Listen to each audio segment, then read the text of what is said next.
We'll be picking up briefly in our class today on the laws of Pesach in the Chayei, Siman Kuf Chaf Aleph, chapter 121. We're on Sif Yud. We're on law number 10. So we've been talking about this fascinating Isser Mashahu, the fact that Chometz, any type of leavened product that comes in contact with kosher for Passover food, is going to pretty much ruin your holiday.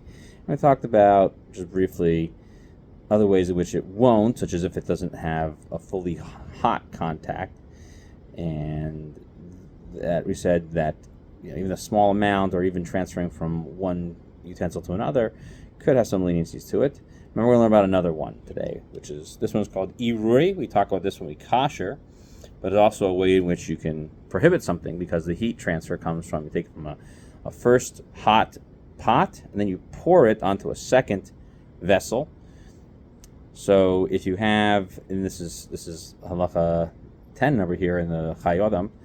So if you take a Chometz utensil and you pour it on your kosher for Passover meat, all right? Your meat could have been used for Passover. So we always say that pouring it doesn't prohibit the whole thing. It's limited in scope of how much it impacts the flavor. It only goes in what's known as a Chayei klipa, just a surface amount. And not that if you were to slice it and pull it all up, that's what we're referring to. It's basically one thin layer, thinnest possible continuous layer. And that's also the rule by Chometz as well. Okay, so if there's not a big loss, he says, then you should really just not eat this piece of meat that he put in his case. And so too, in another case known as tata gavar, where if the food on the bottom is hot, then you should, if you put something cold on top of it, you could use for Pesach. So if the bottom one is cold, then it's not going to affect the top one if the top one is hot. But it's on Pesach, on Passover, the same thing. But if you have meat or matzah and you put it on top of cold chometz, so we're going to say the same thing. It's only going to be this one little surface area. But if you have a hot piece of meat on the bottom on a plate that is chometz, but the plate was cold, so we say that's also, again, only this one thin amount, this Chayei klipa.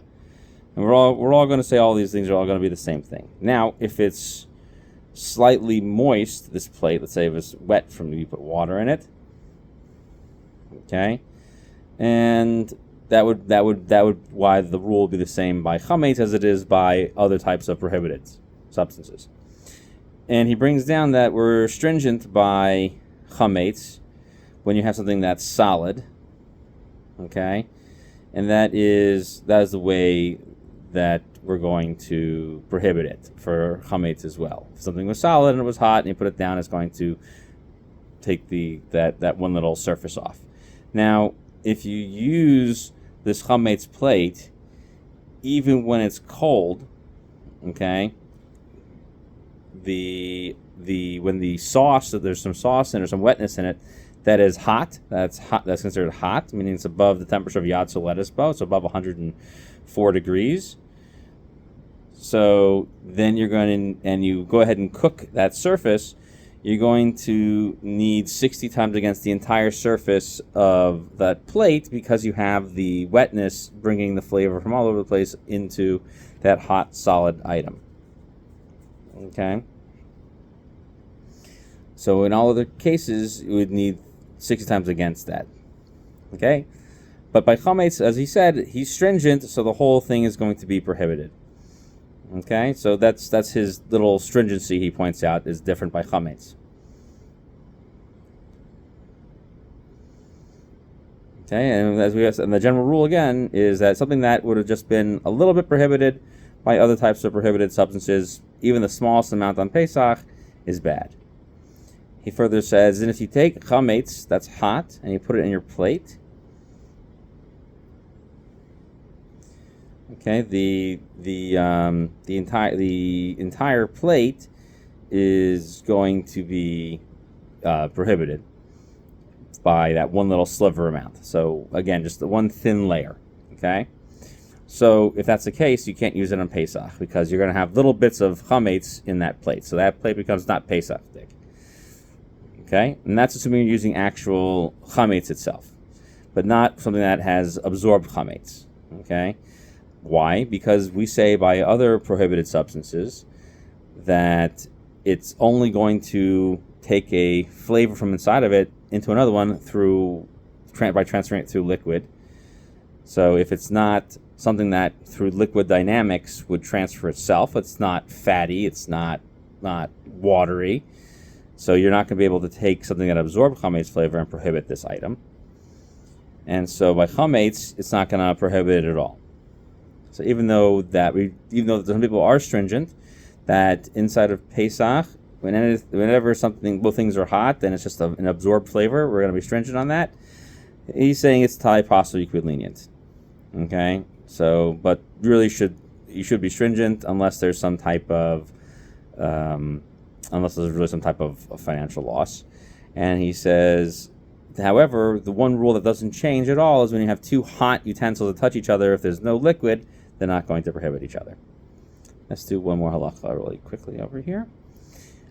So when you have a loaf of bread touching a loaf of matzah, or a square of matzah, or a circle of matzah, and they're both coming out of the oven, or they're both super hot, so we would say that technically hot to hot without any water is going to go ahead and prohibit the whole thing, even though it's only a stringency.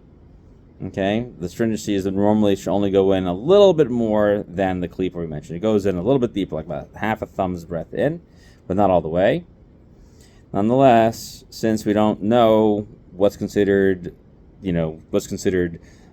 flowing and something that is kind of lame in its flavor doesn't transfer so far, we just make the same rule across the board.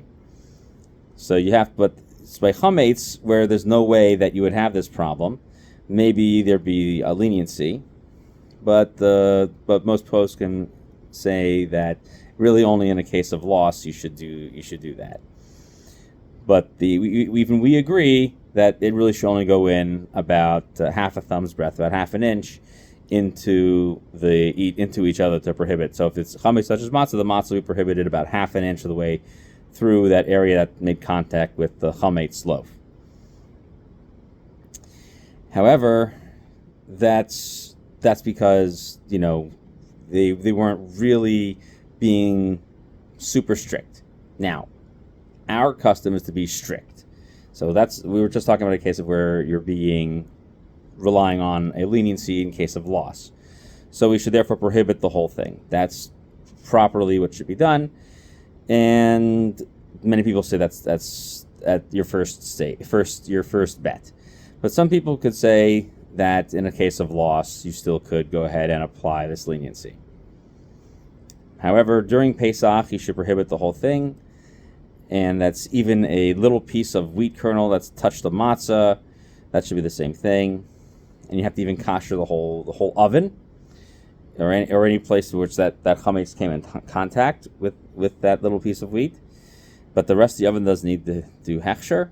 You don't have to kosherize that anything besides that spot, and only by cooking it does it go through the whole thing. So if you have your hot matzah and your hot chametz, the matzah, if it's within Pesach, you should throw it away before Pesach. You could be lenient, and you should kosher the spot where they were all sitting inside of the oven. If they were touching the walls of the oven, if they were inside of a pot, whatever part of the pot got touched by it.